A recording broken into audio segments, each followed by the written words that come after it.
Hello. My chapter that I was assigned to review was for online teaching at its best was chapter 8 by Linda Nelson and Ludwika Goodson. So it addresses the challenges that instructors face while transitioning to online teaching, and it does have some strategies for the support of faculty during this shift. So it also explores some faculty skepticism and the need for some training and just all around supporting the culture.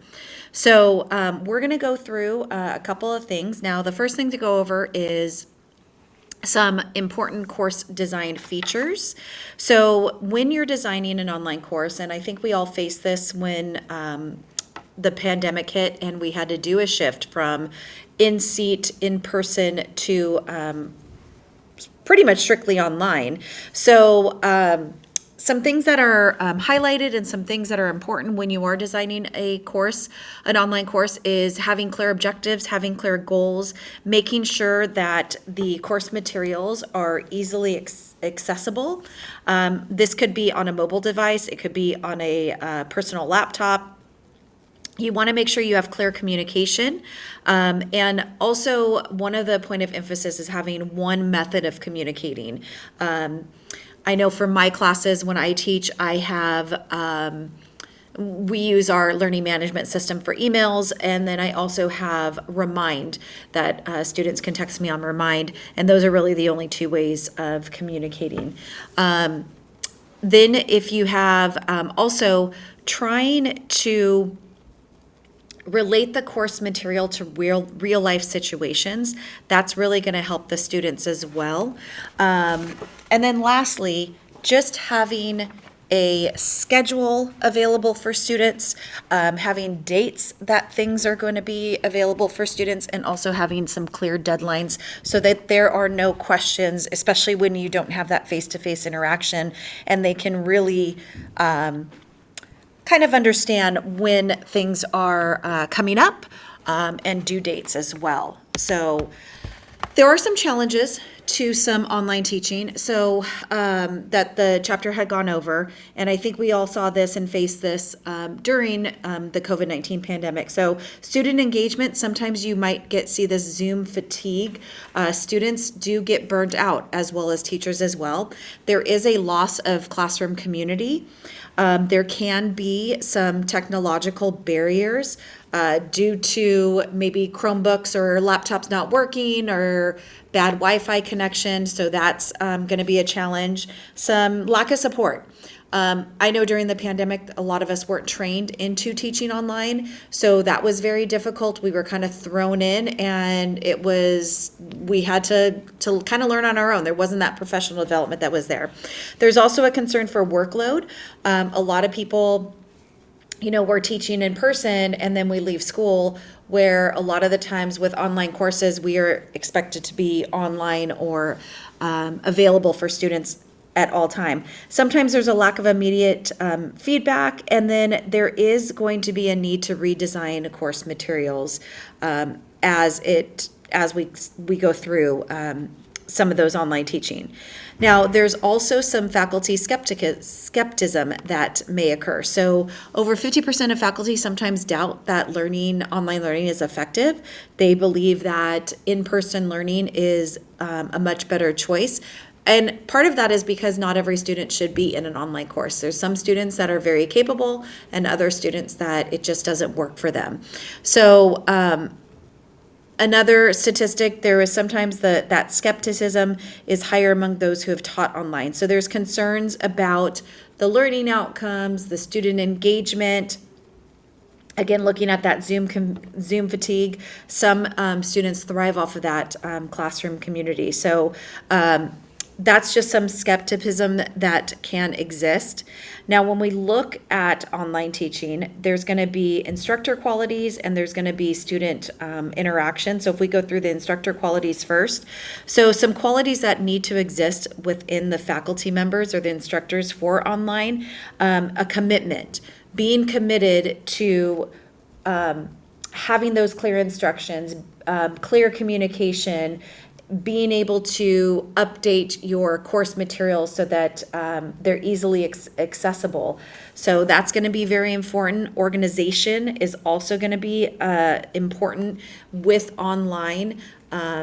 Just so that students, they know exactly where they can find things and where things are organized. The interaction, because we're not seeing students face to face, interaction online is going to be important, whether that's through email or through Zoom. Timely response. So I know most of us, when we teach, we want to make sure that we do have that clear communication. If a student emails you, you want to get back to them within a timely manner. I know for my teaching, I try to do the 24-hour rule. So getting back to students within 24 hours. And then also posting updates and making sure that there is clear communication through updates as well. Giving feedback appropriately and in a timely manner is going to be important. And then just those reminders as well. With student interaction opportunities, you want to make sure there is opportunities for some peer interaction. So you want to maybe have breakout rooms available, group work, even though it's online, they can still have some group work and group discussions. For my teaching, I know that sometimes I will randomly assign groups. Sometimes I let them pick their own groups.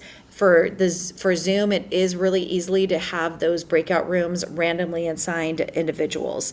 And for group works as well, just making sure that they're able to build that community online. Now, in terms of institutional support, some strategies that are mentioned is just being able to demonstrate the effectiveness of online learning in terms of,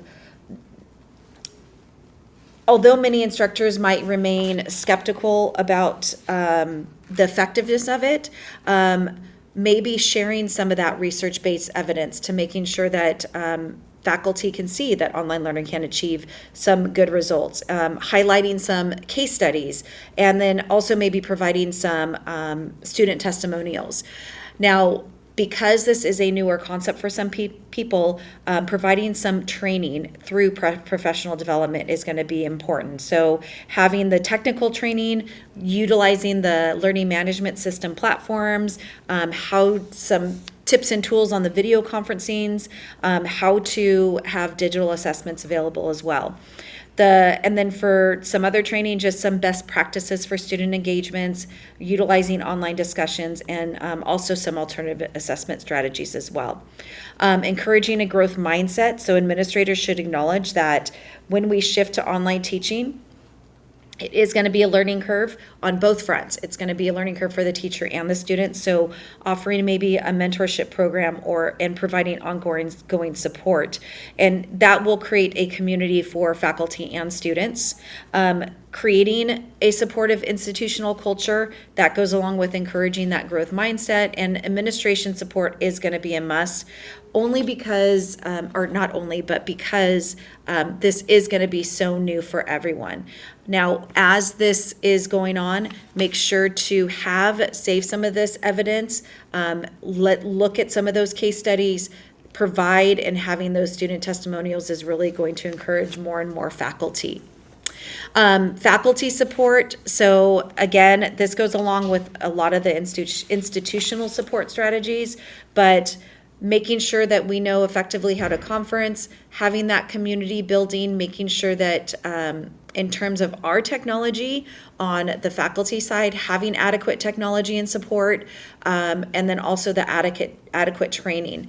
One of the biggest things I think is important is having input in the decision making, what courses can and should be taught in the online learning platform, and having incentives for some teachers. So some incentives may be additional conference period time.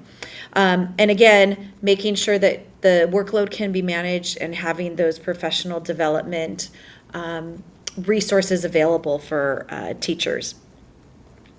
So in terms of the comprehensive training programs, some of the training that I feel is important according to the chapter is making sure that the faculty knows how to use the learning management system and some of the digital tools that are going to be important when you are teaching an online course. If there's any access to any course models or resources, that's going to be important as well. The pedagogical training on engagement strategies, just having that professional development provided and available for the online educators. This will help with just also the time management and the workload for the faculty members that are teaching the online courses. Now, some best practices for online teaching. I feel that if you can have that, utilize those professional development skills and having active learning techniques, you do also want to build a sense of community. Although you do want maybe one form of communication or maybe two forms of communication, like I gave the example of email and the remind text messaging, there you want to make sure that's clear to the students, and then just making sure that you are clear in your course content and that you are organized as well. So when you're building an online community, some things that you want to keep in mind, you are going to want to make sure that the students know that you are available. So having maybe everyone do an introductory video so that they can introduce themselves. The other thing that you're going to want to do is make sure that you have virtual office hours. Although a lot of people probably do want to email's really easy for a lot of people. Having those virtual office hours sometimes you can put a face to the name. Encouraging group work or utilizing your peers and having that collaboration, although maybe not in person but online, and then fostering and engaging those discussions. That's really going to help you build your online community.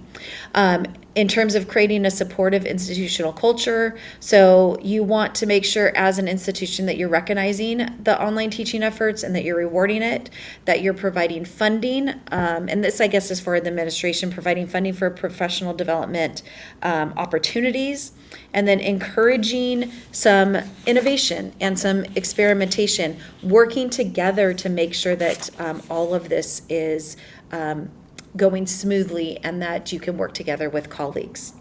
So some key takeaways from the chapter. Online teaching it's going to require new skills, it's going to require new approaches. Institutional support from your administration is going to be crucial for faculty having success. Keep in mind that if it is effective, if you're able to build that community, if you're able to develop your courses so that the structure is clear, that everything's accessible, that there's written objectives and written goals, they can be very effective or maybe sometimes exceed in-person outcomes. And then just continue to adapt and continue to improve those online teaching strategies and on the online courses, and it's not just one and done. So there's always going to be ways to improve, and there's always going to be ways to adapt. Thank you for listening, and if you have any questions, you can contact me.